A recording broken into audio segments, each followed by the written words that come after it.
Hola, buenas noches. Hola, profe. Buenas noches. ¿Cómo andan? ¿Bien? ¿Cómo está? Buenas noches. La verdad, hoy tenemos una clase ardua. Tenemos un montón de cosas para ver. Esperamos unos minutos más a que se terminen de conectar, ¿eh? Pero tendríamos que intentar acercarnos lo más posible a terminar la unidad, ¿eh? Eh, Igual tenemos tiempo.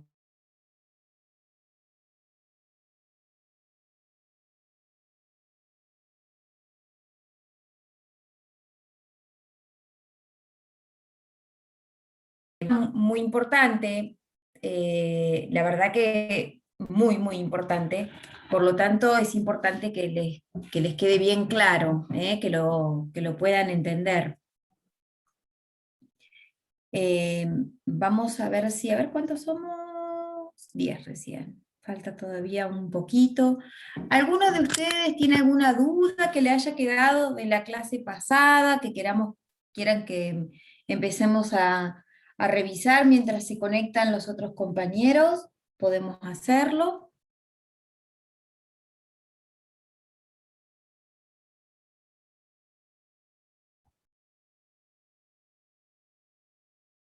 Espero que me resulte más fácil hoy compartir pantalla.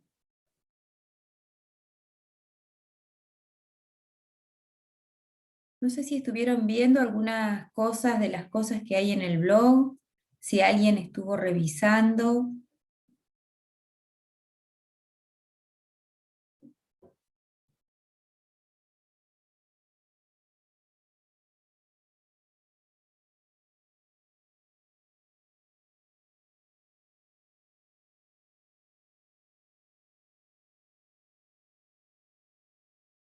A ver si puedo compartir.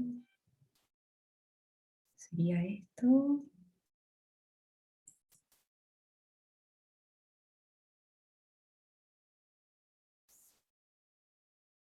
¿Ahí ven?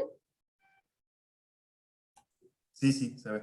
¿Sí? ¿Están viendo? Bien. Bien, vamos a arrancar entonces con la clase. El otro día hacemos un breve, muy rápido, somero repasito, por donde anduvimos el otro día circulando, que estuvimos viendo la diferencia, o sea, los diferentes medios de impugnación que hay para atacar o vicios del procedimiento o corregir errores de juzgamiento.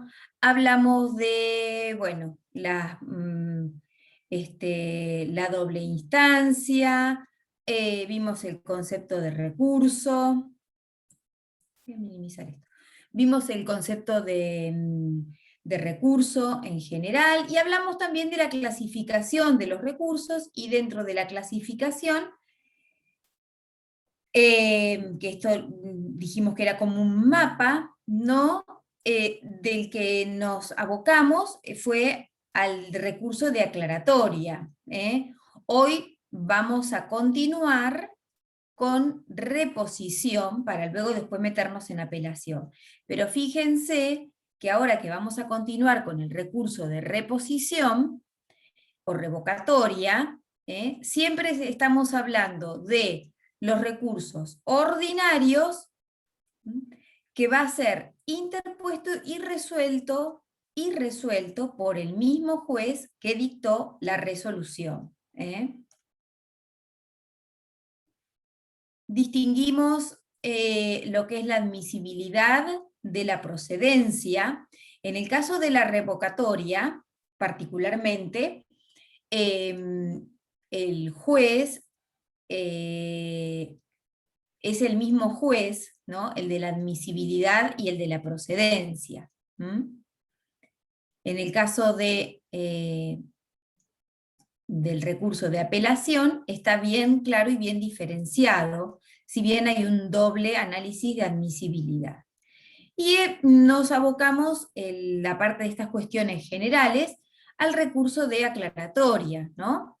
que vimos contra qué resoluciones procedía, que procedía contra todos, cuál era la naturaleza jurídica, cuál era su finalidad, el plazo, que es de 3 días en primera instancia y de 5 en Cámara, la forma de interposición. Hablamos y vimos en detalle que no suspende el plazo para la interposición de otros recursos, y vimos también los límites de la aclaratoria, que es no alterar lo sustancial o cambiar lo sustancial de la decisión, y la posibilidad de, sobre los puntos omitidos en la sentencia, la alternativa que nos ofrece el 273, aún cuando no se haya interpuesto aclaratoria, no se haya pedido aclaratoria. Bueno, y ahora ya con el recurso de reposición, hablando del recurso de reposición o revocatoria, este es un recurso muy utilizado en el proceso civil. Realmente es un recurso muy utilizado porque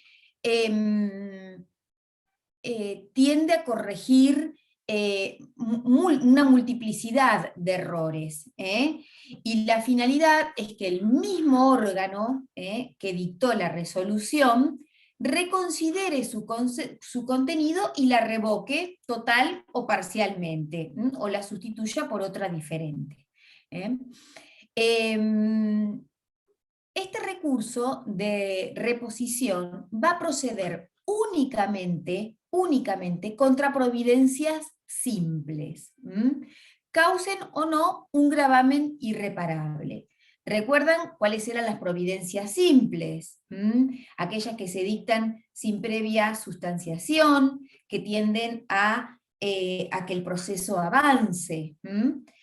Entonces, este recurso de reposición va a proceder únicamente contra estas resoluciones judiciales, contra las providencias simples. Y decimos que causen o no un gravamen irreparable. Gravamen tienen que causar siempre, porque ya lo vimos el otro día, lo dijimos y lo explicamos, que el agravio o el gravamen es la condición sine qua non, esencial del recurso. No hay recurso sin agravio, ¿sí? Pero el gravamen o el agravio puede ser reparable o no.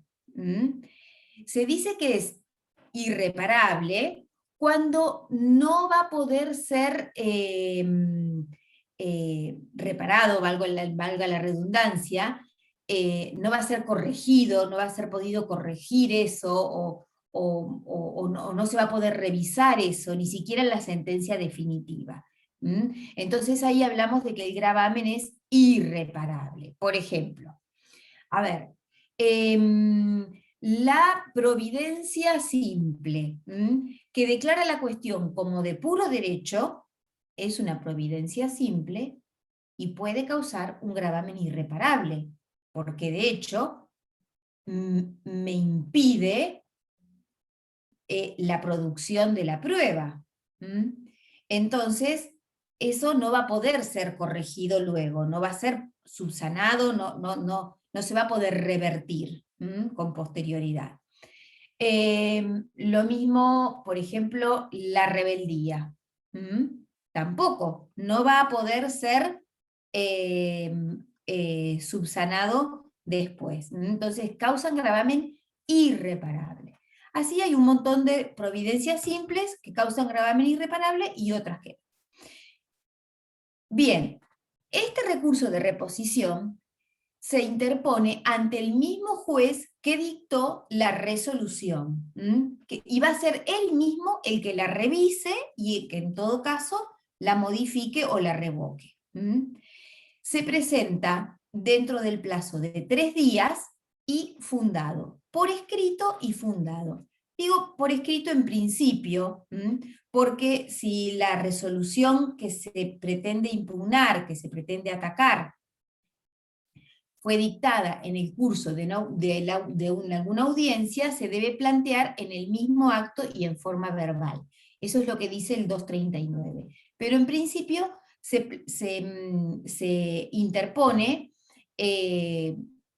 por escrito, fundado ante el mismo juez que dictó la resolución y en el plazo de 3 días. ¿Sí? Este plazo de 3 días va a comenzar a correr al día siguiente de que me notifique de la resolución que quiero revocar, que pretendo impugnar.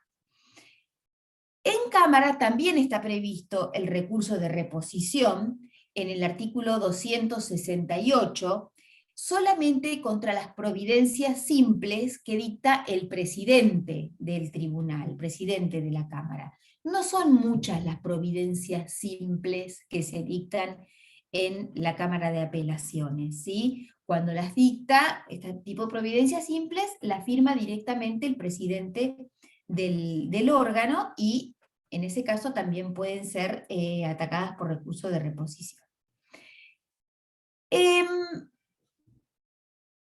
Acá hay una cuestión que es muy importante a tener en cuenta y que a veces trae alguna dificultad.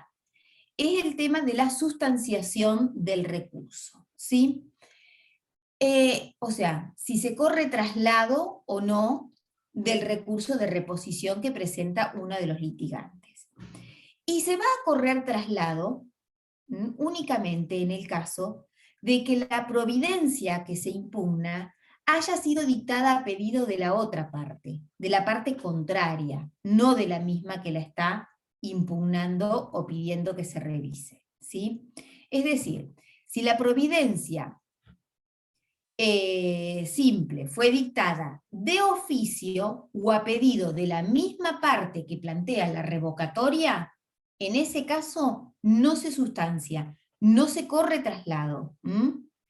En cambio, si la resolución que estoy pidiendo que se revoque fue dictada a pedido de la parte contraria, se le corre un traslado, es decir, se sustancia el recurso, y en ese caso se sustancia también por 3 días, y se notifica ese traslado por nota. Esto es muy importante. Por nota o por ministerio de la ley, como quieran decir. Bien. ¿Qué pasa? O sea, el juez, una vez que se interpuso el recurso de reposición, se interpuso la reposición, ya sea que se sustancie o no el recurso, cuando el juez resuelve, puede hacer lugar a la reposición, a la revocatoria, y modificar la providencia, o puede rechazar el recurso. Y en este punto es importante, el código dice que la resolución que se dicte va a causar estado, salvo que se haya interpuesto el recurso de apelación subsidiaria, o que el recurso de reposición se haya acompañado del de apelación subsidiaria. Para esto, la providencia que cuya revocatoria solicito, tiene que ser apelable para poder interponer en subsidio el recurso de apelación subsidiaria. Entonces, salvo que se haya interpuesto el recurso de apelación en subsidio, la resolución que se dicta, que resuelve la reposición, es irrecurrible. Pero si se interpuso la apelación en subsidio, si se desestima la reposición y la resolución es apelable, reitero, se concede la apelación interpuesta. En este caso la apelación no se funda porque ya va con el fundamento de la revocatoria, ya está fundada con la reposición, ¿sí?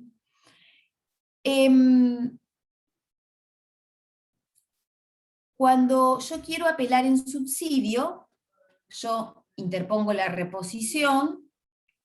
Por ejemplo, en el ejemplo que habíamos dado, que habíamos visto, que es bien claro, ¿no? Que es el agravio irreparable. El juez declara la cuestión como de puro derecho. Entonces, yo pido la reposición, interpongo el recurso de revocatoria, lo fundamento, y luego, a continuación, en un último puntito, digo, causándome gravamen irreparable, la providencia recurrida, dejo interpuesto en forma subsidiaria el recurso de apelación. Y punto, nada más. Si el juez me deniega, me desestima la reposición y la providencia es apelable, como en este caso, me va a conceder el recurso de apelación. En ese caso, si me concede el recurso de apelación, hay que ver si la reposición se había sustanciado, ya está. Directamente el expediente pasa para ser resuelto en la Cámara, por la Cámara de Apelaciones, por la alzada. Ahora, si no se había sustanciado, porque por ejemplo era una providencia dictada de oficio, se debe correr traslado de la apelación, ahora sí, antes de elevar el expediente a la Cámara, ¿sí?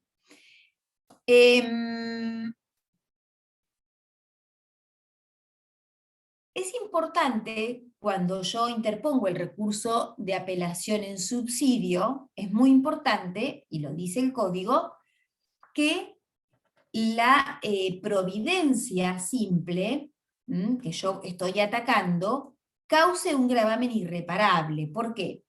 Porque, y además que sea apelable por otras razones, porque el recurso de apelación, que ahora vamos a ver, procede contra las providencias simples que causan un gravamen irreparable, contra las interlocutorias y contra las sentencias definitivas. El código lo enumera al revés. El código dice que el recurso de apelación procede contra las sentencias definitivas, la interlocutoria y las providencias simples que causen un gravamen irreparable. Entonces, no solamente tiene que causar un gravamen irreparable, esa providencia, sino que también tiene que ser apelable, de acuerdo al proceso, porque lo vimos el otro día, que en el proceso ordinario la regla es la apelabilidad, pero en el proceso sumario y en el sumarísimo se invierte. Y además tiene que ser apelable también por el tipo de resolución. Así que bueno, esto, ¿hasta acá? ¿Vamos bien? Sí, sí. Sí, perfecto. Bien. Yo acá les puse algunas cositas de esto. El recurso de revocatoria contra nota firmada por el actuario está en el programa. El artículo 38 del código le confiere a los secretarios la facultad de firmar algunas providencias simples, que no son de demasiada importancia. Por ejemplo, que se agregue una pericia, o un oficio, o un documento, o que se corre traslado de una liquidación, o que el expediente se remita o se dé vista a la fiscalía o a una defensoría, si interviene el defensor, o al asesor de incapaces, por ejemplo. Son todas providencias simples que puede firmar directamente el secretario. En este caso, el artículo 38 da la posibilidad a las partes de pedirle al juez, dentro del plazo de 3 días, que deje sin efecto lo dispuesto por el secretario. Por esta razón se lo asimila como a un recurso de reposición y se dice reposición contra nota firmada por el actuario. Estrictamente no es un recurso de reposición, no sería una revocatoria, ¿no? Sino que el juez reasuma la competencia que delegó en el secretario. No sería estrictamente un recurso, pero bueno, es esto, es la posibilidad de pedirle al juez dentro del plazo de 3 días que revise esta decisión, que la deje sin efecto. Bien, y también hay una cuestión particular que se da, y ustedes lo van a ver claramente, porque ya lo han visto o lo están viendo, lo que son las medidas cautelares. Ustedes vieron que las medidas cautelares se dictan inaudita parte, ¿no? O sea, no, es una resolución que se dicta sin sustanciación. Entonces es una resolución medio sui generis, ¿no? Porque se dicta sin sustanciación, pero tiene como el formato de una interlocutoria.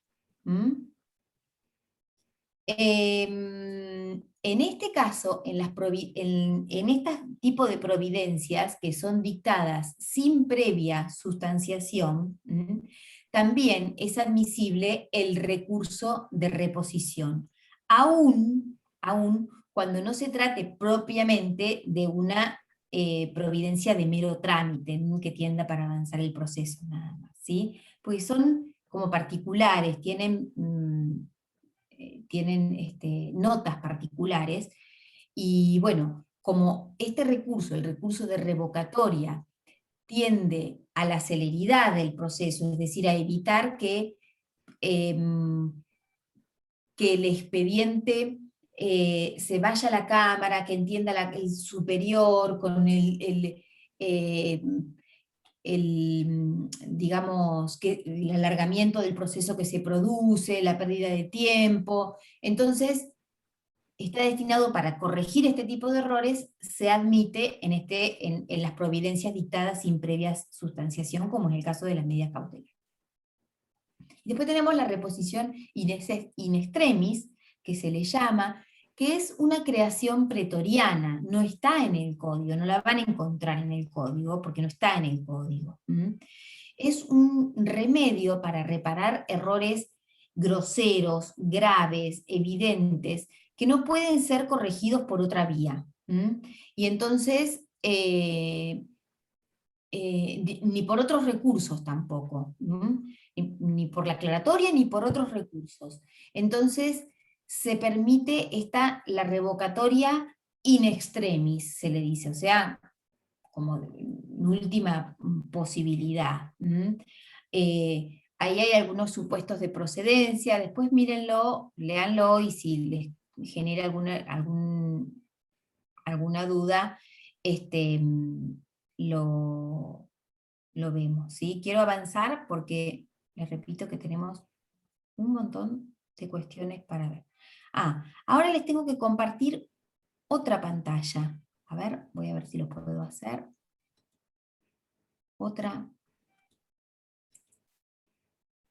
Otro material.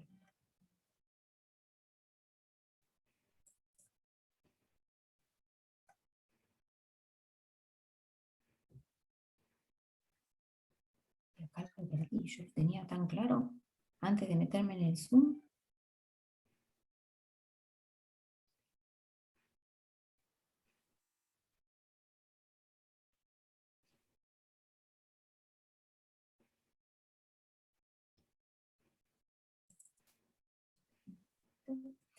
Esto que les voy a compartir, o que voy a intentar compartirle, está en el blog.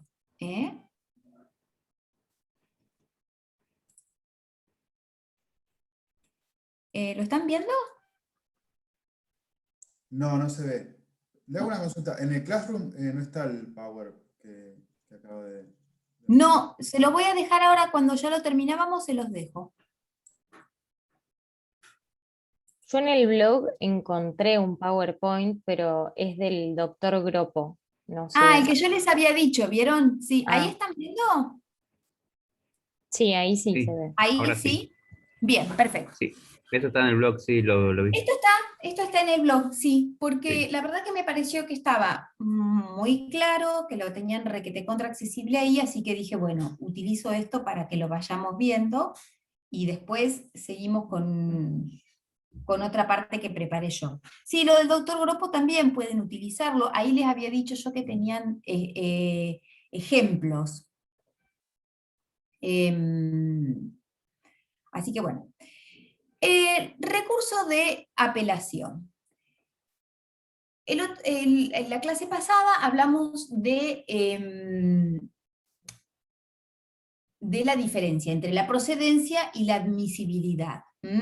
Y en el recurso de apelación es donde mejor se ve esta diferencia, porque hay un doble análisis de admisibilidad. Aparte, el primer análisis de admisibilidad lo hace el juez de grado, o sea, es decir, el juez de primera instancia, que va a conceder el recurso en tanto sea admisible, y luego la Cámara va a hacer un segundo análisis de admisibilidad y va a ser el órgano que va a tratar la procedencia del recurso. El recurso de apelación está bien diferenciado. Sí. El código, en el artículo 242, dice que el recurso de apelación procede contra las sentencias definitivas, las interlocutorias y las providencias simples que causen un gravamen irreparable o que no puede ser reparado en la sentencia definitiva. Es decir, cuando hablamos de los recaudos de admisibilidad, tenemos que pensar que se trate de una resolución apelable, es decir, alguna de estas tres que enumeré. Además, como en todo recurso, debe causar un agravio. Esto lo vimos el otro día, que es la insatisfacción total o parcial de cualquiera de las pretensiones, ¿no? O el rechazo de alguna defensa opuesta o de alguna pretensión, es decir, Profe, pedí una pregunta, me dieron otra. perdón que le Sí, interrumpa. ¿Agravio es sinónimo de gravamen? sí, sí. Bien. Agravio es sinónimo de gravamen, exactamente, sí. Entonces, la resolución tiene que causar un agravio, un gravamen. Esto es propio de todo recurso. Debe interponerlo la parte legitimada. En principio van a ser las partes, el asesor de menores si está presentado, un tercero, que la citada en garantía, un tercero interviniente, parte legitimada. El plazo. El otro día vimos, cuando vimos la admisibilidad, que tenía que ver con la forma, y en la forma está el plazo, está el dónde lo interponemos, es decir, ante quién, el modo, por escrito, fundado, sin fundar, ¿sí? Todo eso tiene que ver con la admisibilidad. ¿Le puedo hacer una consulta? Sí. Por ejemplo, en el caso de declarar la cuestión de puro derecho, me quedé pensando en lo de la revocatoria con apelación en subsidio. Si Sí, tiene una doble admisibilidad, ¿la apelación podría ser denegada en primera instancia y no subir a Cámara, por ejemplo? No sé. podría. O sea, puede rechazarla aunque haya sido con apelación en subsidio, se puede rechazar. Podría ser que el juez de primera instancia dijese, O sí o sí eh, tiene que subir elevar a Cámara. podría ser que el juez de primera instancia, en una revocatoria con apelación en subsidio, dijese, bueno, por las razones que sean, no lugar a la revocatoria, se rechaza el recurso de reposición interpuesto y se confirma la providencia atacada. Y luego dice, Respecto del recurso de apelación interpuesto en subsidio, considerando que no resulta apelable, que no causa agravio irreparable, lo que sea, se desestima el mismo. ¿Sí? Ah, ok. Ah, pensé que era sí o sí, tenía que elevar. No garantiza, la apelación no garantiza que suba Y a si te cámara. dice, y si el juez de primera instancia, que hace el primer análisis de admisibilidad, no te declara admisible, no te concede el recurso de apelación, lo que podés hacer es ir en queja a la Cámara, que ahora lo vamos a ver después. Okay. En queja a la Cámara. El recurso de queja es un recurso auxiliar. Es un recurso auxiliar, ¿por qué? Porque yo voy a la Cámara para que me conceda que me denegó el juez de primera instancia. El de ¿sí? quejas Ahora, sí o sí tiene que saltear a primera instancia y va a cámara. El recurso sí, de... no salteo la primera instancia. Fui a primera instancia y el juez me lo denegó. Me voy en queja. Ok, gracias. Tenía Sí. esa duda. Bien, entonces debe interponerse dentro del plazo, decíamos, dentro de los recaudos o de los requisitos de admisibilidad. ¿Qué plazo dice el código? El código dice 5 días. En el 244 dice, no habiendo disposición en contrario, el plazo para apelar será de 5 días. Ese es el plazo general. 5 días ¿desde cuándo? Desde que me notificaron de la resolución. Ahora, en el proceso sumarísimo, el plazo se va a reducir a 2 días. El plazo para apelar en el proceso sumarísimo es de 2 días. Porque acá dice, a menos que haya disposición en contrario, y si vamos a las normas del proceso sumarísimo, nos dice que todos los plazos son de 2 días, salvo el de para contestar la demanda, que es de 5. ¿Sí? Y por ejemplo, en la ley de amparo, dice que es de 3 días el plazo para apelar.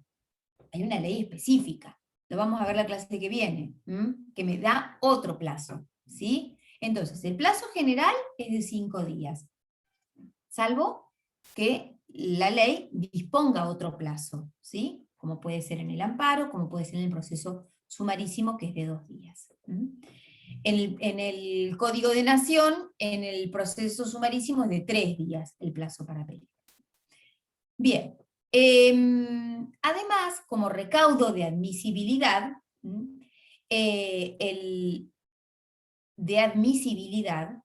el recurso tiene que estar fundado adecuadamente. El recurso de apelación se interpone sin fundar. Nos limitamos a la mera interposición del recurso. El escrito donde se apela es muy simple, tiene un solo renglón. Vengo por el presente, legal, tiempo y forma, apelar la resolución de Fojar tanto, de fecha tanto, la sentencia de lo que sea. ¿Sí? Nada más, no dice más nada. Eso es nada más.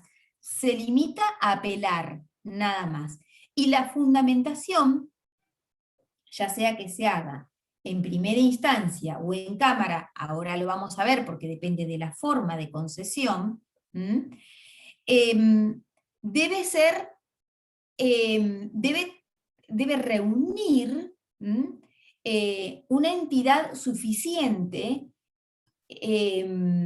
para sostener este recurso, la admisibilidad de ese recurso, y digamos, ya sea que se llame memorial o que se llame expresión de agravios, debe cumplir con todos los requisitos del artículo 260, que dice que el escrito por el cual se fundamenta el recurso de apelación tiene que tener la crítica concreta y razonada de las partes del fallo que se estiman equivocadas.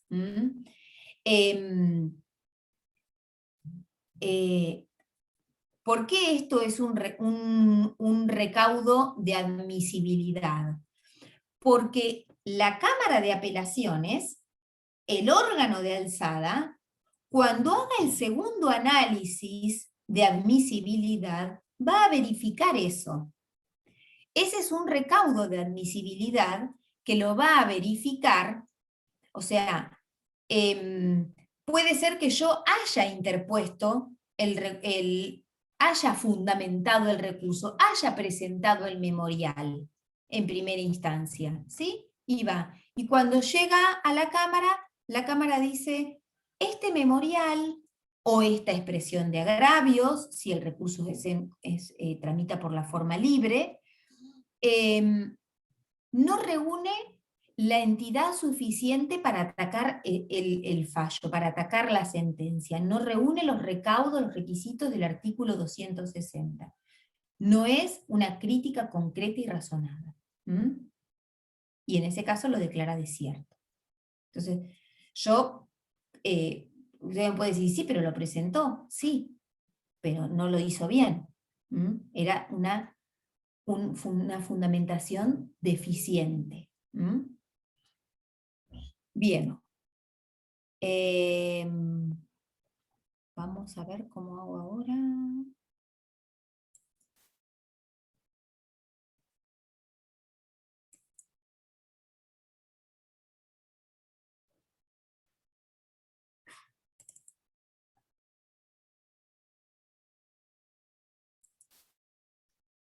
Quiero mostrarles este grafiquito. ¿Ahí lo ven? No, no se ve. No, No, ¿por qué? no.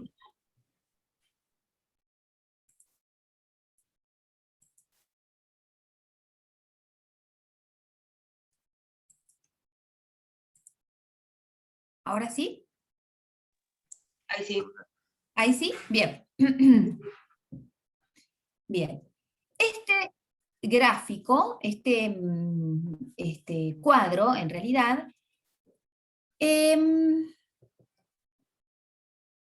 nos muestra las formas y efectos en que el recurso de apelación puede ser concedido, ¿sí? El artículo 243 dice que el recurso de apelación puede ser concedido libremente o en relación, y asimismo con efecto suspensivo o devolutivo. Dice, el recurso contra la sentencia definitiva en un proceso ordinario o sumario será concedido libremente, y en todos los demás casos, en relación. Siempre va a ser con efecto suspensivo, salvo que la ley diga lo contrario, y diga que sea con efecto devolutivo, ¿sí?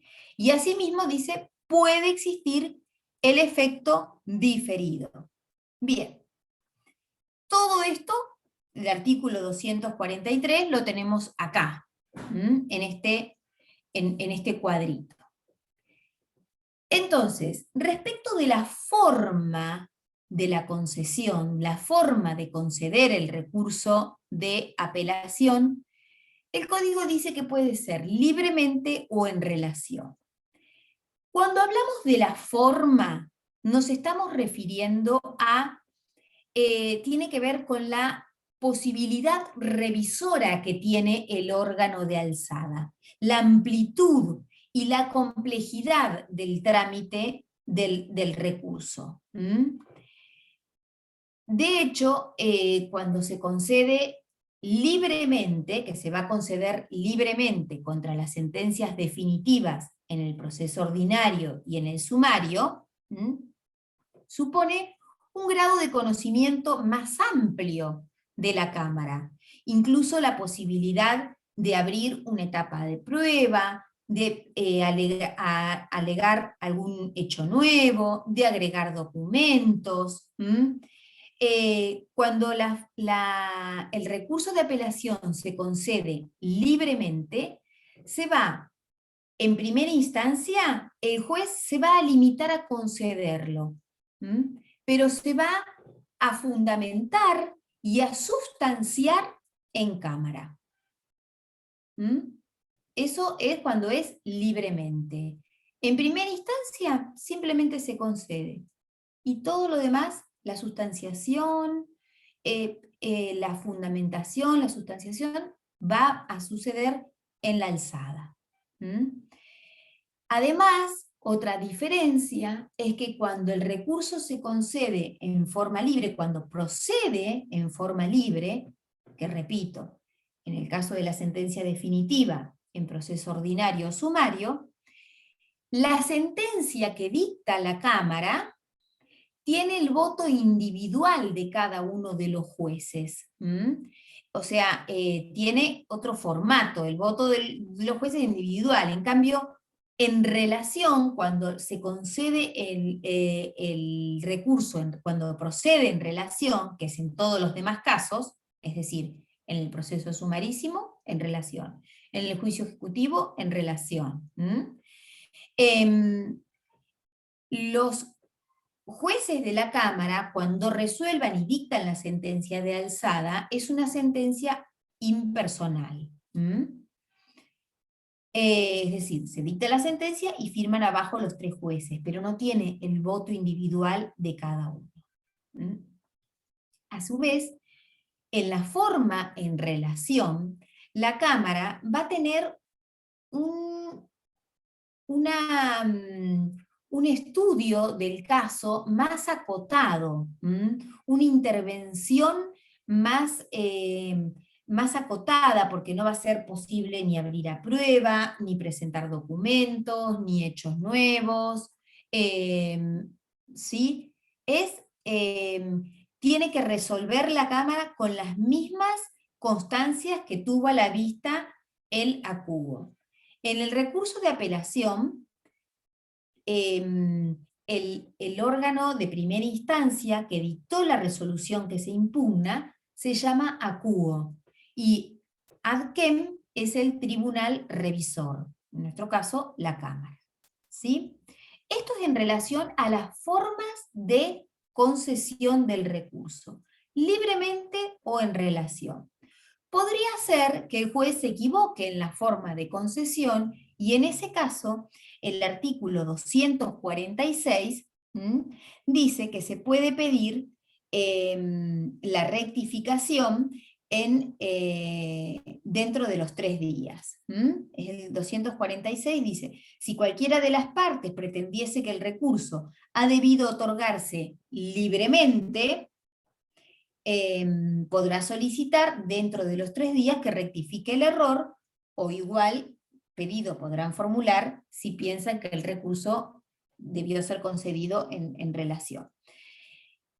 Asimismo, la Cámara, como la Cámara es el juez del recurso y tiene este doble análisis, realiza este doble análisis de admisibilidad, si advierte que el recurso fue concedido en una forma que no era la que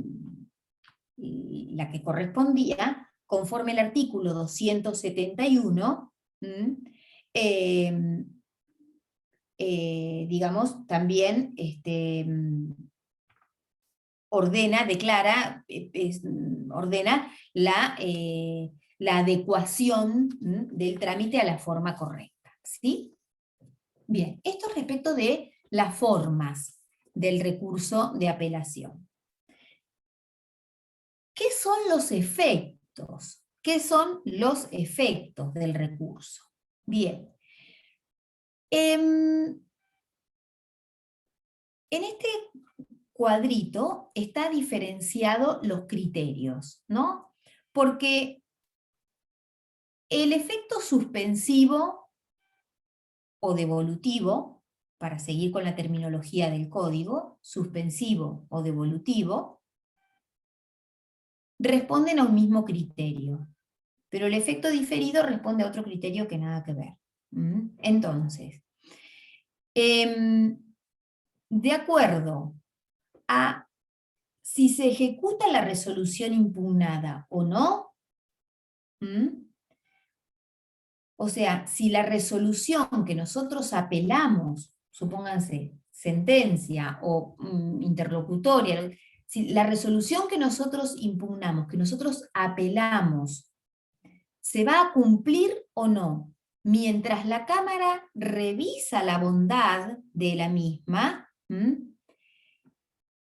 esto va a hacer que el efecto pueda ser suspensivo, o interruptivo, dice este cuadro, suspensivo, que es digamos, la regla general.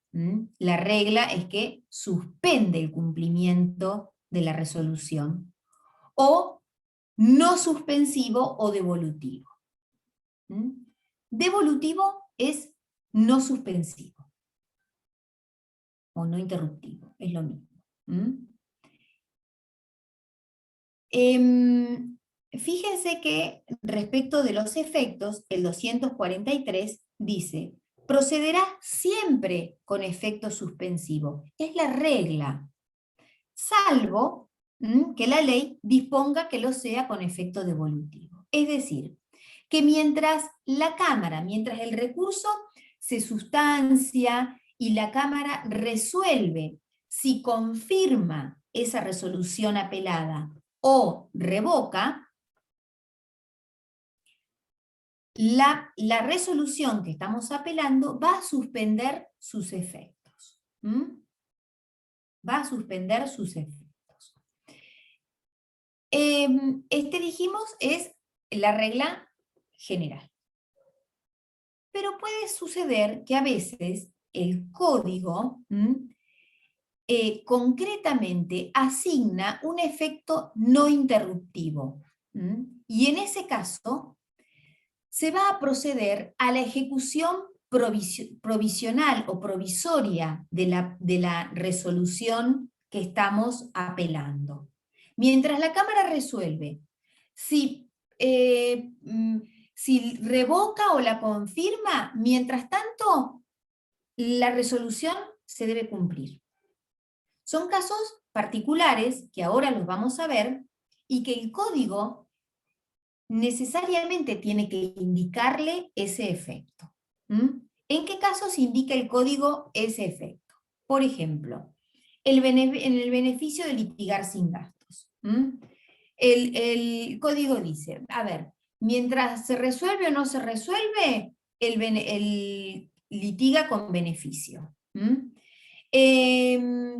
En la intervención de terceros denegada, también, esto está medio discutido, pero bueno, el código dice con efecto devolutivo, o no suspensivo.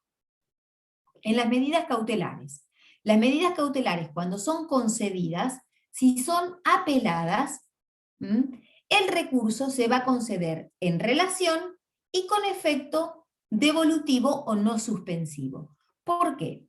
Porque imagínense que si la medida cautelar, o sea, la resolución cautelar ordena que se trabe un embargo sobre una cuenta bancaria. Y se notifica al afectado y el afectado apela. Ese recurso de apelación se va a conceder con efecto no suspensivo o devolutivo. ¿Por qué? Y porque mientras que la Cámara resuelva si corresponde, o sea, si fue bien o mal declarada la medida cautelar, vamos a mantener la cuenta embargada. Porque si levantamos me saca todos los fondos y después no hay forma de reponerlo. ¿Se entiende? Son estas cuestiones particulares.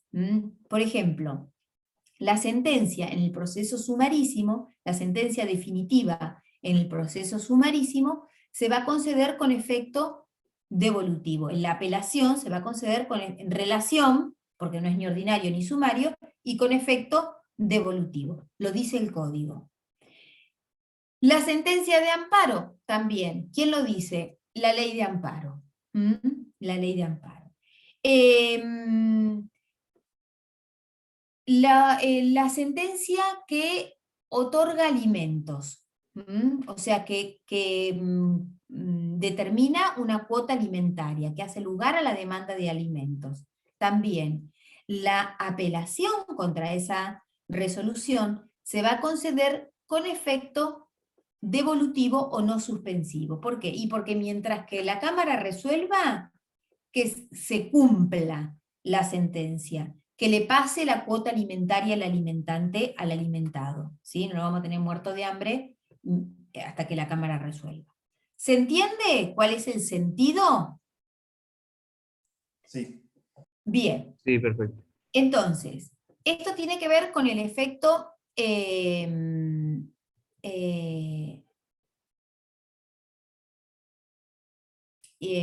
suspensivo o devolutivo. ¿Por qué se llama devolutivo? Porque es un término que el código encima, hay un montón de artículos que son para confundirse de acá a la China, porque hay veces que el código, no me acuerdo en qué artículo es, que dice será concedido en ambos efectos. En ambos efectos. ¿Qué significa esto? ¿Suspensivo o devolutivo? En ambos, suspensivo y devolutivo. En ese caso es suspensivo. ¿Por qué? Porque ¿qué significa esto de devolutivo?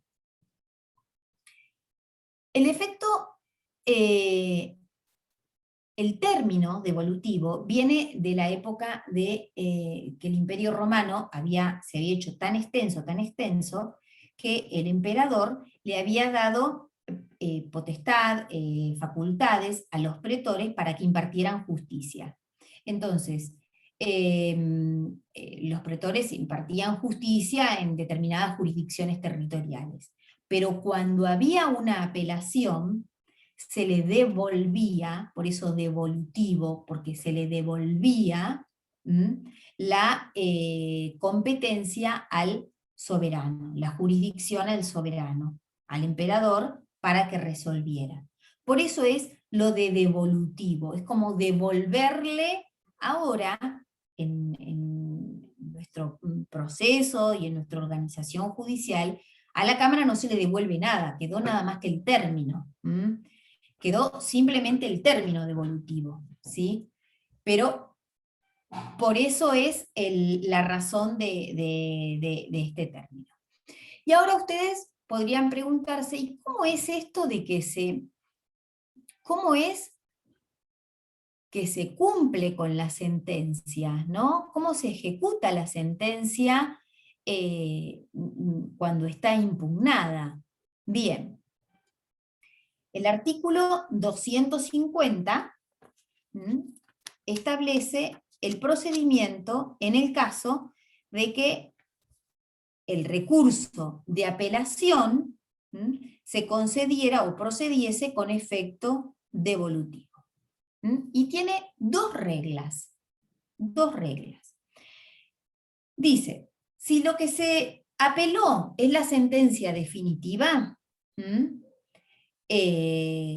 o sea, si el recurso de apelación con efectos devolutivos contra la sentencia definitiva, se va a remitir el expediente a la Cámara.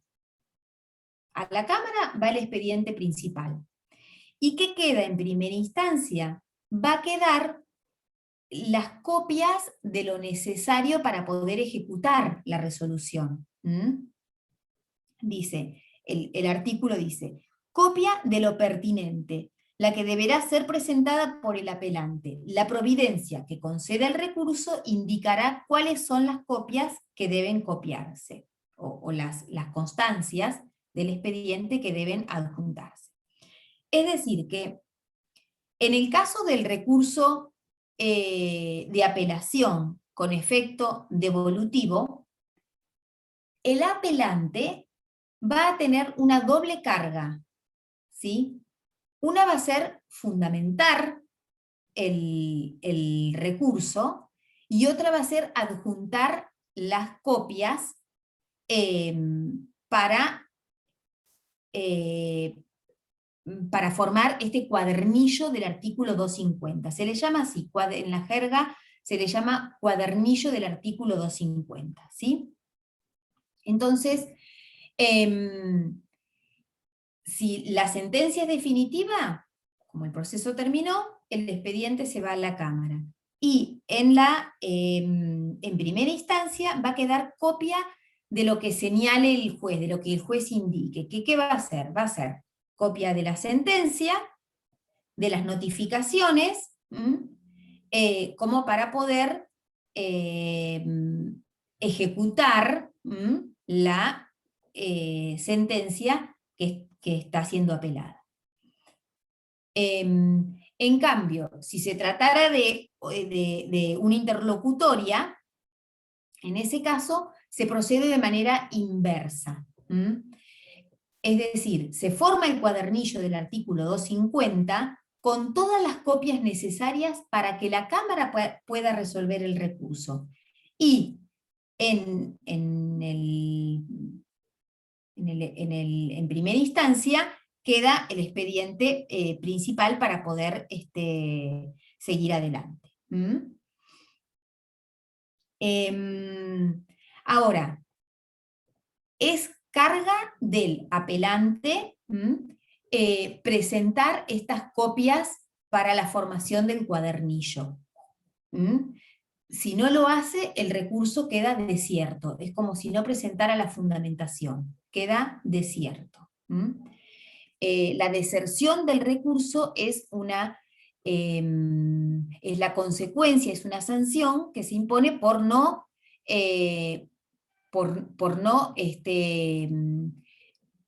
presentar la fundamentación del recurso. Del mismo modo, si no acompaña las copias, es como si no presentara la fundamentación. El plazo para presentar las copias para la formación del cuadernillo del artículo 250, es de 5 días. La misma posibilidad también se le da al apelado, pero en el caso de que el apelado no presente ninguna copia, no pasa nada. Bien. ¿Hasta acá estamos? Sí, Sí, perfecto, doctor. Bien. Entonces hablamos del recurso, hablamos de las formas, libremente o en relación, ahora vamos a ver más en detalle, y vamos a hablar, y hablamos de los efectos, estamos con los efectos y hablamos del efecto suspensivo, que es la regla general, y del efecto devolutivo o no suspensivo, y cómo tramita en un caso y en otro. Pero asimismo hay otro criterio para diferenciar los efectos, que es el criterio que parte de en qué momento debe resolverse el recurso.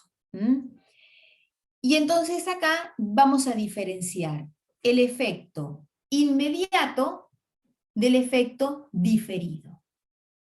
El efecto inmediato es la regla, o sea, la regla general es que yo apelo, fundamento, se sustancia y la Cámara resuelve. Esa es la regla general, o sea, yo apelo, me conceden el recurso, fundamento, la Cámara resuelve. Se sustancia, la Cámara resuelve, ¿sí? Eso es la regla general.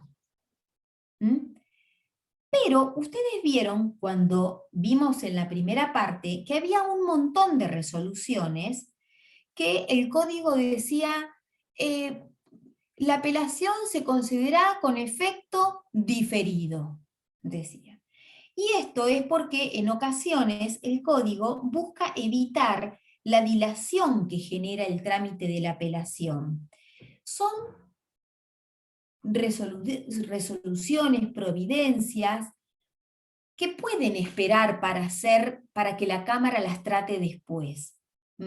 Entonces, para evitar que el expediente vaya a la Cámara y vuelva y se paralice el trámite, hay algunas resoluciones que también el código específicamente tiene que indicar ese efecto, donde se supone que el litigante apela, el recurso es concedido con efecto diferido, y luego la fundamentación y la sustanciación se va a diferir, se va a postergar. ¿Para cuándo? Para cuando el expediente llegue a la Cámara con motivo de la apelación contra la sentencia definitiva. Hace un ratito vimos ejemplos del efecto devolutivo. Bueno, como ejemplos de efecto diferido, el código tiene, por ejemplo, las resoluciones sobre imposición de costas o regulaciones de honorarios. Supónganse que en una incidencia, en una incidencia sobre una medida cautelar, sobre un incidente cualquiera, la interlocutoria que resuelve las excepciones previas, el juez impone las costas, ¿no? Porque ustedes saben que hay imposición de costas. Y algunos de los litigantes considera que es errónea esa resolución. Bueno, cuando la apelación es sobre la imposición de costas o sobre la regulación de honorarios, el recurso de apelación se va a conceder con efecto diferido, porque eso puede ser tratado más adelante. No es necesario que ahora se suspenda el procedimiento para tratar ese tema que es tangencial. Cuando vieron los hechos nuevos, ustedes vieron que estaba la posibilidad, o sea, los hechos, como principio general, se introducen en los escritos constitutivos, ¿verdad? Pero podría suceder que había un hecho que ocurriese con posterioridad a los escritos constitutivos, y en ese caso tenían la posibilidad de alegarlo dentro del plazo de 5 días del notificado el auto de apertura a prueba, ¿verdad? Entonces, se alegaba el hecho nuevo, se corría traslado, se admitía o se denegaba. Y si se denegaba este hecho nuevo, el 364 decía que esa apelación se iba a conceder con efecto diferido. Vamos a volver sobre este tema dentro de un ratito cuando veamos el trámite en segunda instancia. Por ejemplo, el artículo 526, que cuando vean juicio ejecutivo, lo van a ver, que dice que la resolución que declara la autenticidad de la firma impone una multa, también, 526. Esa resolución es apelable con efecto diferido. En el proceso ejecutivo son todas apelables con efecto diferido, salvo la sentencia de tránsito y remate y la resolución que deniega la ejecución. En el proceso sumario, si ustedes van, creo el 484, creo que es, en el proceso sumario, no, el 494. El 494 dice: las apelaciones, proceso sumario, las apelaciones deducidas contra resoluciones que desestiman las excepciones previstas en los incisos 6, cosa juzgada, 7, conciliación, transacción, todo eso, y 8 del 345, se concederán, con efecto diferido. Otro caso. El efecto diferido, entonces, busca evitar las dilaciones que genera el trámite de la apelación. Pero tiene que estar específicamente previsto por la ley para que el juez pueda en la apelación concederle, otorgarle, imprimirle ese efecto. ¿Sí? Bien. Hasta acá, ¿estamos claros? Vimos las formas y vimos los efectos y lo que significa cada uno de ellos. Vamos a compartir otra pantalla para seguir avanzando. Otra pantalla, no, otra filmina.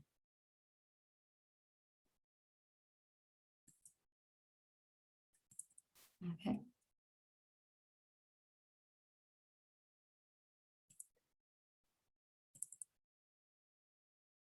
¿Lo ven? No. No, todavía no. ¿No? No. No, profe. Yo estoy buscando en el blog y la filmina anterior que había mostrado en cuanto a cómo se concedían, Sí. en cuanto a los efectos y las formas, no lo encuentro en el blog. A eso sí, pero a lo anterior no. Ah, pero está, ¿eh? Después se los subo yo a esto, se los voy a subir también, ¿eh? Para que les quede todo. Dale, completo. mejor al Classroom, sí. Sí, Gracias. sí. ¿Esto lo están viendo ahora? Sí. Sí, perfecto. Bien. Porque respecto de los efectos, ya lo vimos recién, vimos lo que significa el efecto diferido, que después vamos a volver, y vimos el suspensivo, que es la regla, y el artículo 250, cómo tramita en el caso de que se le imprima el efecto devolutivo. Pero respecto de las formas, acá volvemos a las formas, a la primera división, ¿no?, del recurso de apelación. El recurso de apelación puede concederse libremente o en relación. Esas son las formas. Forma libre o forma en relación. Habíamos dicho que las formas tenían que ver con la amplitud que tenía la Cámara para tratar el recurso. En la forma libre, libremente, o en la forma libre va a ser contra las sentencias definitivas en procesos ordinarios o sumarios, ¿sí? Y ahí se podía producir prueba en la alzada, vamos a ver en qué condiciones, aportar documentos nuevos, bien. O sea, era más amplia la posibilidad revisora de la Cámara. El recurso de apelación en relación va a ser concedido en todos los otros casos. Si no es sentencia definitiva en proceso ordinario sumario, se va a conceder en relación. ¿Sí? Y estamos acá, en este esquema. ¿Sí? Estamos en este escenario. No me salía la palabra. Estamos en este escenario. Fíjense que acá está este íter o este caminito, ¿no?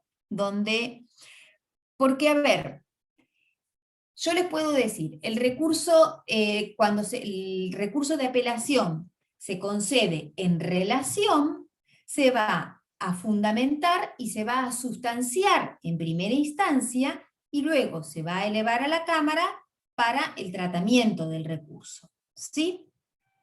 Bien. El recurso de apelación, nos limitamos a interponer el recurso de apelación, un escrito que simplemente dice apela, el juez dentro del plazo de 5 días, el juez lo concede, tengo 5 días para fundamentar. ¿Cómo se hace la fundamentación? A través del memorial, se corre traslado por 5 días por nota, si se puede contestar o no, es una facultad para el apelado, y luego pasa a la Cámara. Todo esto está mejor explicado acá, más gráfico. Vamos a ver. Fíjense, parte de la resolución judicial que vamos a apelar. La resolución judicial apelable. Tenemos un plazo para apelar de 5 días. ¿5 días desde cuándo? Desde la notificación por cédula o por ministerio de la ley. O sea, la parte agraviada apela dentro del plazo y presenta el recurso de apelación, limitándose a la apelación.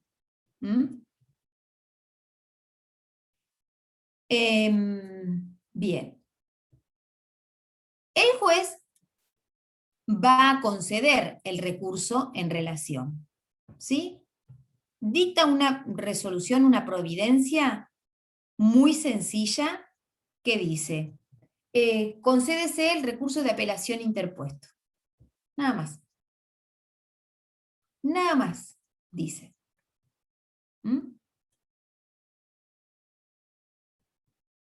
Supóngase que dice, concédese el recurso de apelación interpuesto en relación. Nada más. Entonces, desde esa providencia, que es la providencia de concesión del recurso, el litigante que apeló, el apelante, tiene 5 días para presentar el memorial.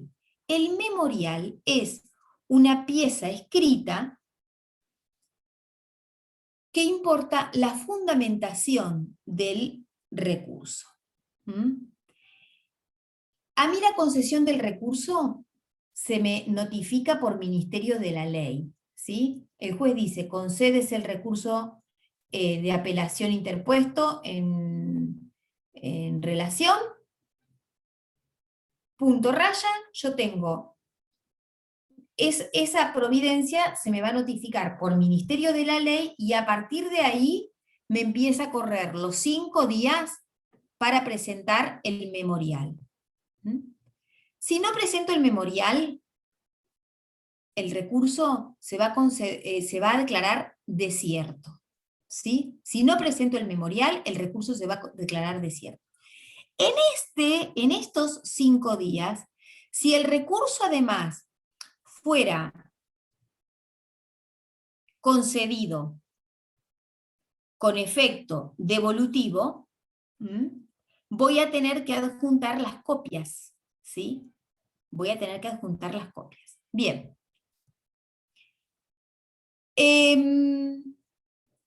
Presentado el memorial, el juez sustancia, corre traslado del memorial por 5 días.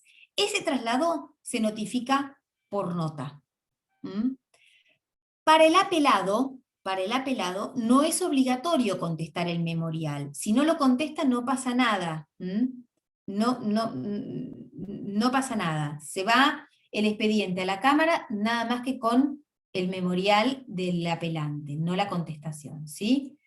Pero siempre es de buena práctica contestar el memorial para, digamos, sostener los fundamentos de la resolución que la parte contraria apeló.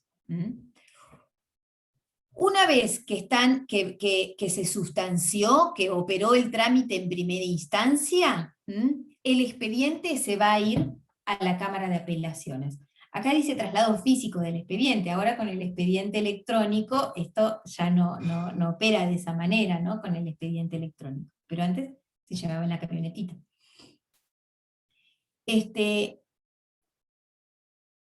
Cuando el expediente ingresa a la Cámara, se produce lo que se llama la radicación en sala. ¿Por qué es esto de la radicación en sala? Porque ustedes saben que la Cámara de Apelaciones, por ejemplo, nuestro departamento judicial, tiene 3 salas. La primera vez que el expediente ingresa a la Cámara de Apelaciones, se le va a sortear una sala y se le va a asignar. Y cada vez que ese expediente vaya por algún recurso de apelación en el transcurso del proceso, o con la sentencia definitiva, va a ir a esa misma sala. La radicación en sala, aparte, se notifica a las partes porque podría haber una recusación con causa de algunos de los jueces. Bien, y se llama autos para sentencia, porque no hay más trámite en la Cámara. En el recurso de apelación concedido en relación, ¿sí?, la interposición, la concesión y la sustanciación de la fundamentación y la sustanciación se produce todo en primera instancia, ¿sí? Y en Cámara va directamente pasa directamente a resolver, en forma directa. El plazo que tiene la Cámara para resolver, dicta sentencia la Cámara haciendo lugar o rechazando total o parcialmente el recurso, o lo declara desierto, porque podría llegar a ser que este memorial que presentó el apelante, acá en el plazo de 5 días, no reúna los requisitos del artículo 260. El artículo 260 dice cómo tiene que ser la fundamentación del recurso de apelación.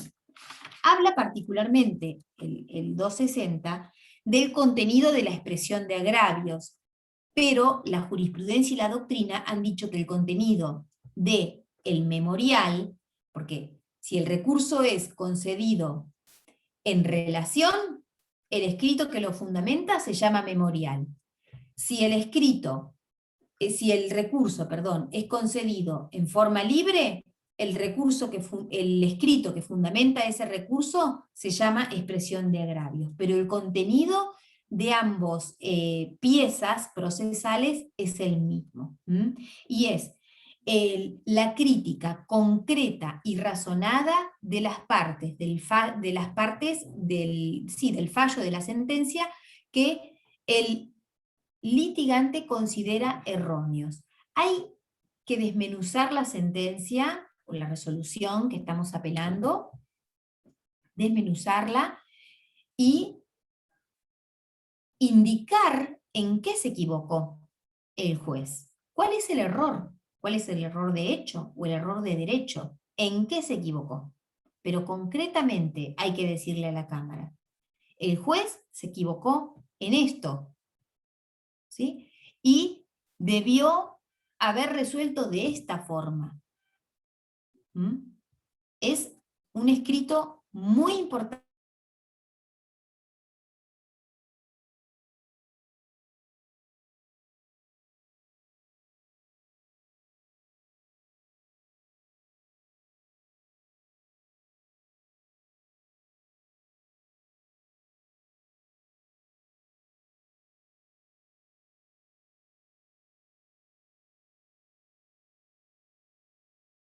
¿Se cortó?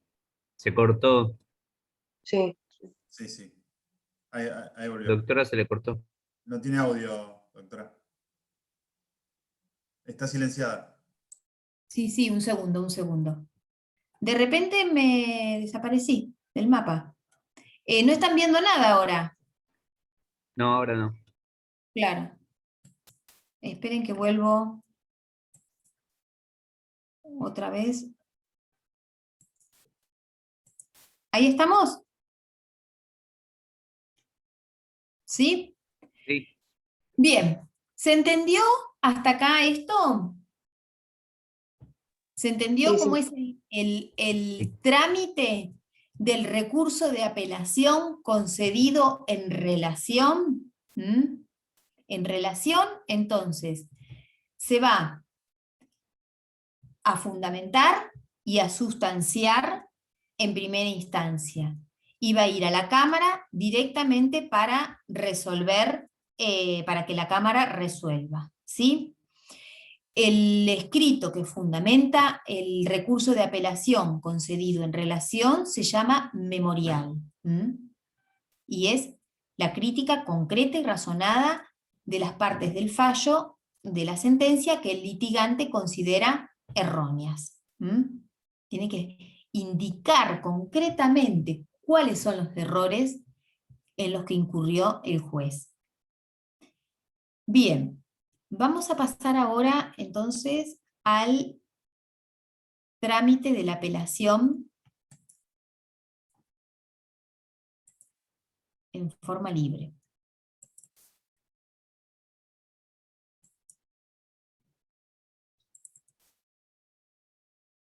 ¿No ven nada ahí? No. No.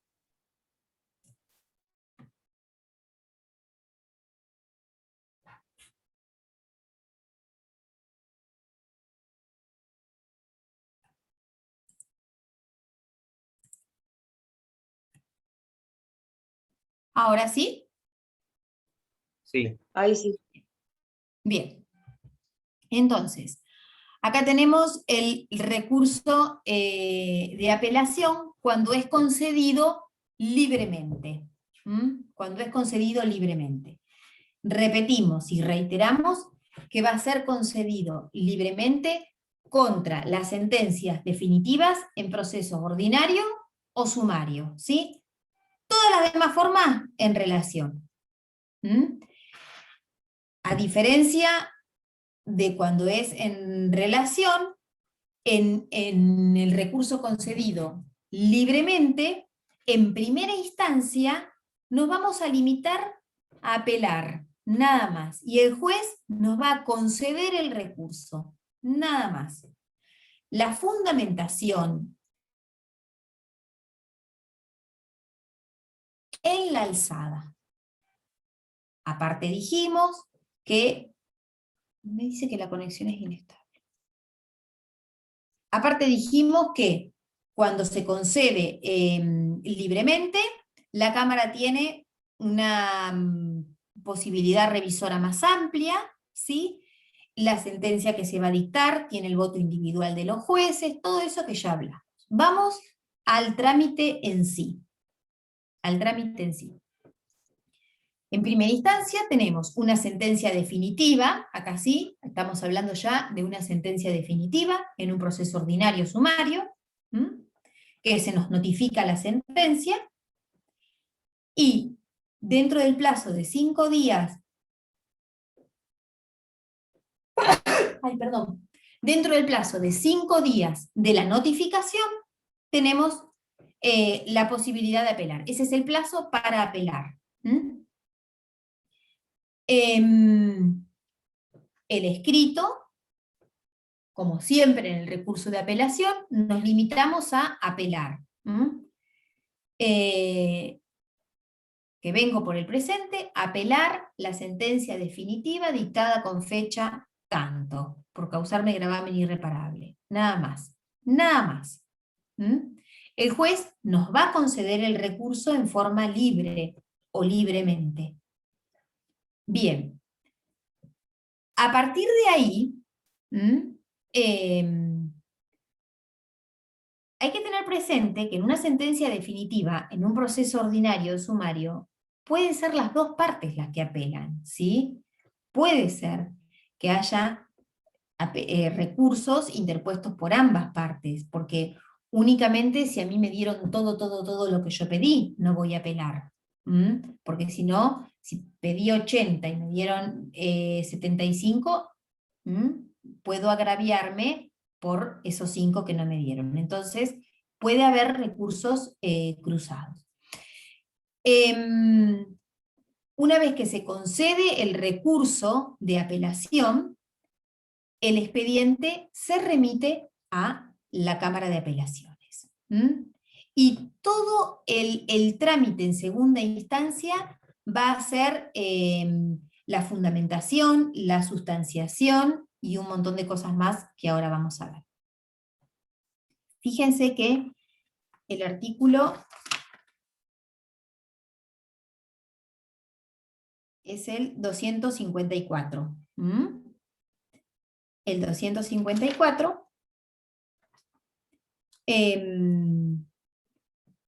¿qué dice? Cuando el recurso se hubiese concedido respecto de sentencia definitiva en proceso ordinario o sumario, es decir, que se concedió en forma libre, el día que el expediente llegue a la Cámara, el secretario dará cuenta y ordenará que sea puesto en la oficina. Esto es la radicación. Puede ser que el expediente, como acá ya estamos en la sentencia definitiva, haya ingresado a la Cámara antes por alguna otra razón. Entonces, ya sabemos a qué sala va. Pero igual, no obstante esto, o sea, si nunca ingresó a la Cámara, se hace el sorteo de sala, ¿no? Y se radica en una sala. Si ya ingresó, va directamente a esa sala. Aparte, en la Cámara, el expediente tiene otro número, y siempre conserva ese número de Cámara. Entonces, cuando ingresa a la Cámara, tiene ya un número de primera instancia y un número de Cámara, el expediente. Bien, entonces, cuando llega el expediente a la Cámara, se dicta una resolución y se llama a expresar agravios. Este llamado a expresar agravios se notifica por cédula. Por cédula. El plazo para expresar agravios va a ser de 10 días en el proceso ordinario o de 5 días en el proceso sumario. En ese plazo, 10 días o 5 días, el apelante tiene que presentar esta pieza tan fundamental en el recurso de apelación, tan fundamental, que es la expresión de agravios, es decir, la crítica concreta y razonada de las partes que estima que el juez se equivocó. Y tiene que indicar concretamente por qué se equivocó, por qué apreció mal los hechos, por qué valoró mal la prueba, por qué aplicó mal el derecho, cómo debió haberlo hecho. Concretamente y razonadamente. De la expresión de agravios se va a correr traslado al apelado. Se va a correr traslado por 10 o 5 días según se trate de proceso ordinario o sumario. Ese traslado de la expresión de agravios se realiza por Ministerio de la Ley. Y una vez que están sustanciados el recurso, se va a llamar autos para sentencia. Ahora vamos a ver que pueden pasar un montón de cosas más, conforme dice el 255, ¿sí? Pero en un trámite, digamos, simple, se sustancia el recurso en la Cámara, se presenta la expresión de agravios, se sustancia y se llama autos para sentencia. Y se realiza el sorteo para ver qué magistrado vota en primer término, porque acá la sentencia definitiva de Cámara va a tener el voto individual de cada uno de los jueces, ¿sí? Entonces va a haber se sortea qué juez vota primero y va a hacer el estudio del expediente, va a votar y luego va a pasar al otro juez, y en ese caso puede adherir o no. Bien, en nuestra Cámara de Apelaciones,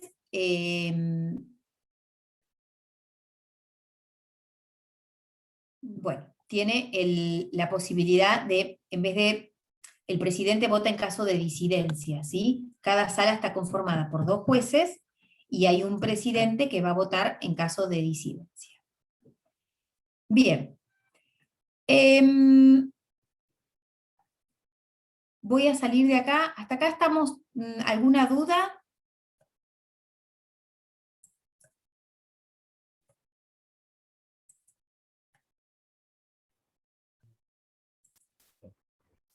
Porque voy a volver al PowerPoint. Y acá estamos. Sí, acá estamos.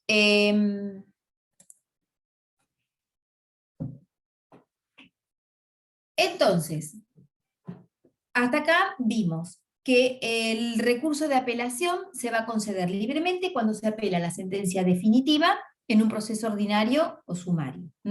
El recurso se interpone ante el juez de primera instancia, sin fundar, se funda con la presentación de la expresión de agravios y se sustancia en segunda instancia. Estoy siempre hablando de libremente, ¿no? Cuando el expediente llega a la Cámara de Apelaciones, se le va a designar sala, si es la primera vez que ingresa, se notifica a las partes por cédula y llamado a expresar agravios. 10 días para el proceso ordinario, 5 días para el sumario, se presenta la expresión de agravios. ¿Qué pasa si no se presenta? La consecuencia, si no cumplo con la carga, es la deserción del recurso, ¿sí? Lo mismo, la deserción del recurso está prevista en el artículo 261. Si el apelante no expresara agravios dentro del plazo, o no lo hiciera en la forma prescripta por el artículo 260, se va a declarar desierto el recurso, y la sentencia quedará firme para él. Si no se contesta la expresión de agravios, se sigue adelante con el proceso. No pasa nada. Siempre igual es de buena técnica contestar para apuntalar las partes flacas, los puntos flacos que puede tener la sentencia.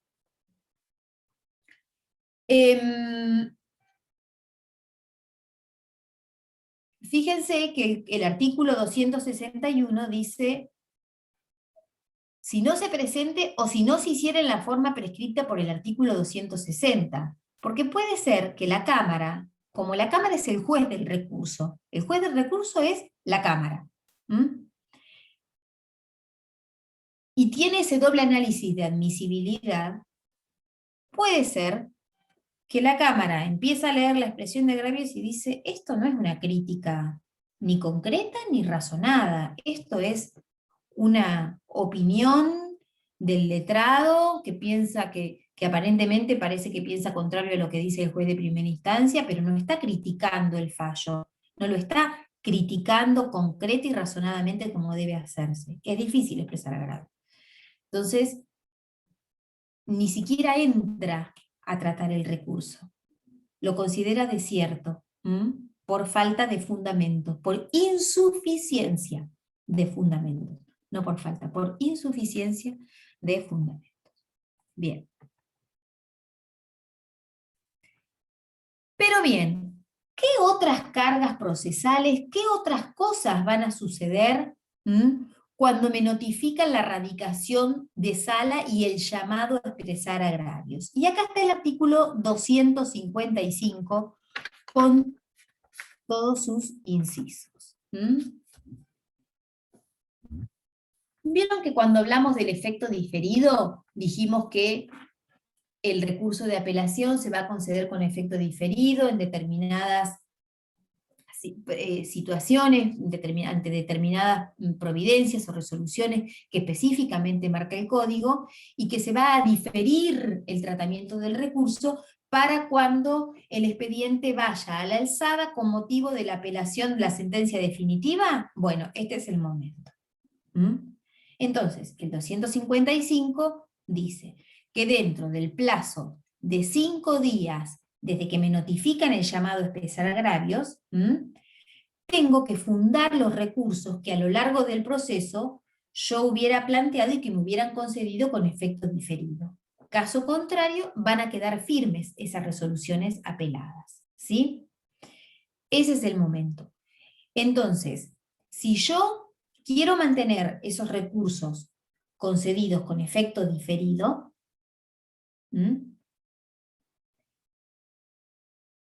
es el momento oportuno de fundarlos ahora, ¿sí?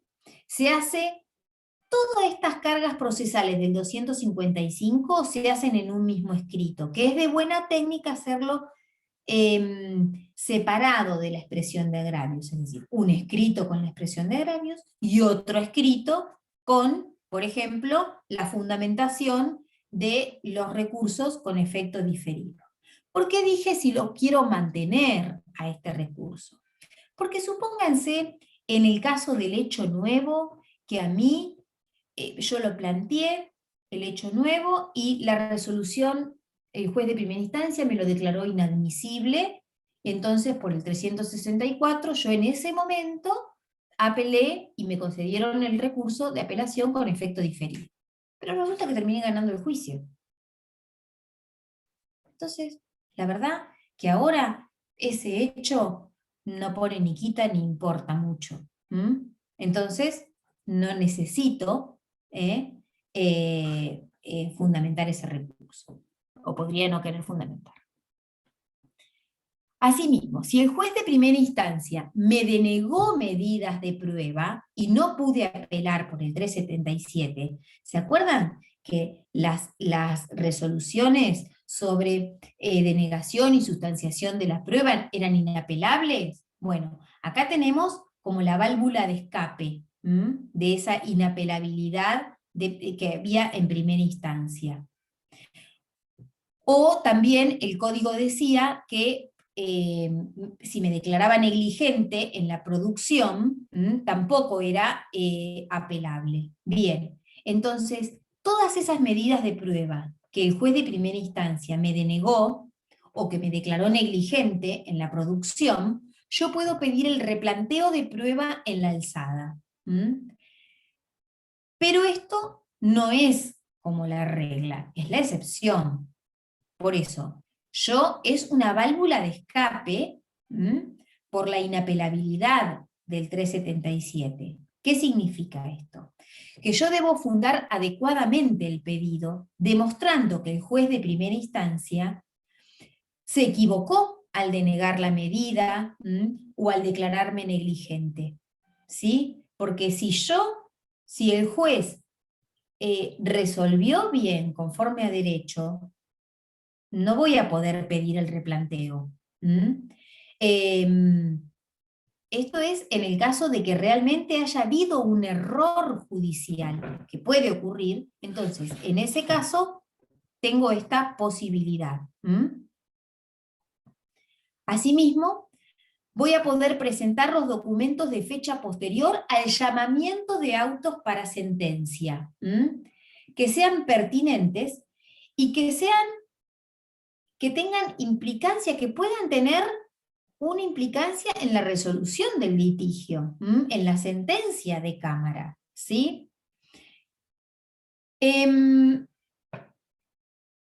Recordemos que el artículo 334, vieron que ahora vamos a relacionar todo lo que vieron antes. El 334 decía que,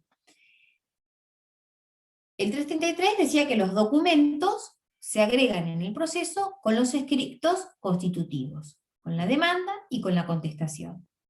Pero si después, el 334 decía, si después aparecen documentos posteriores o anteriores, pero que no se tenía conocimiento, puedo presentarlos. Bien, pero estos documentos son posteriores al llamamiento de autos para sentencia. Porque el llamamiento de autos para sentencia, el 482, me dice que cuando se llama autos para sentencia, se cierra toda discusión y no pueden las partes presentar más escritos, más documentos, nada. Se cierra la discusión. Entonces, estos documentos son posteriores al llamamiento de autos para sentencia. O como siempre, anteriores, si no se tenía conocimiento, cosa que voy a tener que probar. El conocimiento posterior. Además, también voy a poder pedir que la parte contraria absuelva posiciones sobre hechos que no hubiesen sido objeto de esa prueba en primera instancia, y esto solamente en los procesos ordinarios, porque la confesional no procede en segunda instancia en el proceso sumario por prohibición del 269. ¿Sí? Y también voy a tener que pedir que se abra la causa prueba cuando, si pedí el replanteo de prueba, tengo que pedir que se abra la causa prueba, o cuando se alega un hecho nuevo posterior a la oportunidad del 363. Es decir, los hechos se alegan, principios generales en los escritos constitutivos, demanda, contestación. Pero podría ser que un hecho ocurriese con posterioridad. Yo tenía el 363, me daba la oportunidad de plantearlo hasta 5 días después de notificar el auto de apertura a prueba. ¿Bien? Bien, este es posterior a eso, posterior a ese plazo, a ese momento, o puede ser un hecho que me haya denegado, y que siga teniendo virtualidad para modificar la sentencia de segunda instancia, ¿sí? Porque eso es importante. Todo lo que yo planteo en segunda instancia por el 255 tiene que ser relevante para la resolución de la Cámara. Bien, todas estas son cargas procesales que debo cumplir conforme dice el artículo 255, si fuera el caso, ¿no? No tengo o sea, lo único que es, digamos, obligatorio es, si apelé, mantener el recurso de apelación con la expresión de agravios. Pero, si tuviera recursos que me hayan sido concedidos con efecto diferido, es el momento procesal de fundamentarlos. Lo mismo de pedir de incorporar un documento posterior al llamamiento de autos para sentencia, o pedir el replanteo de prueba que me haya sido erróneamente o injustamente denegada, porque yo fui dirigente. El replanteo de prueba en segunda en la alzada es excepcionalísimo, no es para, digamos, suplir la deficiencia en primera instancia, o la desidia, ¿sí? ¿Hasta acá estamos claros? Sí, doctor. ¿Sí? Bueno, si se abre la causa prueba, la producción de las mismas va a ser conforme las mismas disposiciones de primera instancia, la fundamentación de los recursos con efecto, que fueron concedidos con efecto diferido, se va a sustanciar por 5 días, del hecho nuevo posterior también se va a sustanciar por 5 días, y lo mismo de los documentos, ¿sí? En el caso de los documentos. Las partes tienen también la posibilidad de alegar en forma escrita, pero para eso no pueden retirar el expediente, y como en primera instancia, y pueden hacer, está previsto ahí en el código y en el programa, un informe in voce, que es un alegato oral. Si quisieran alegar en forma oral, deben indicarlo en el momento oportuno, ¿sí?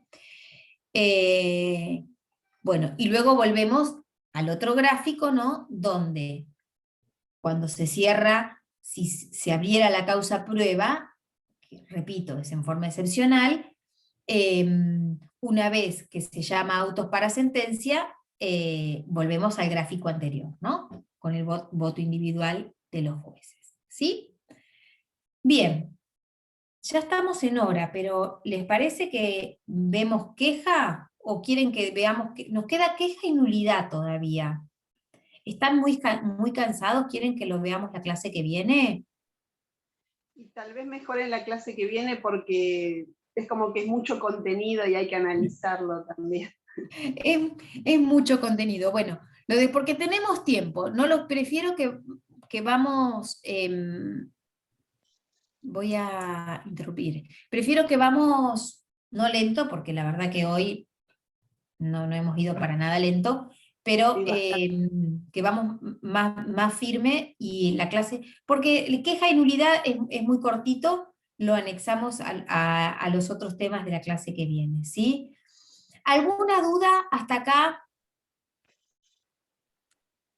Por ahora no surge ninguna, me importa.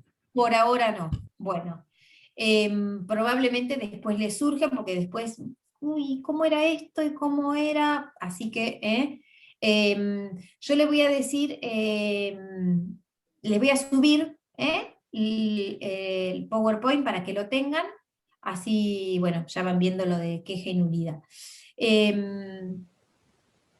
Cualquier duda que tengan, se ponen a leer en la semana, me la hacen saber por mail, ¿sí? Y la respondo, o la clase que viene la respondo, se la respondo en el mail de acuerdo a la entidad, porque hay veces también contestar en el mail lleva mucho tiempo, no es tan fácil. Así que, pero bueno, si no hay ninguna preguntita, los libero, cansadísimos, aturdidos. Muchas gracias por conectarse, chicos. Buenas noches. Buenas noches a todos. Gracias, doctora. Nos vemos el martes. Muchas gracias.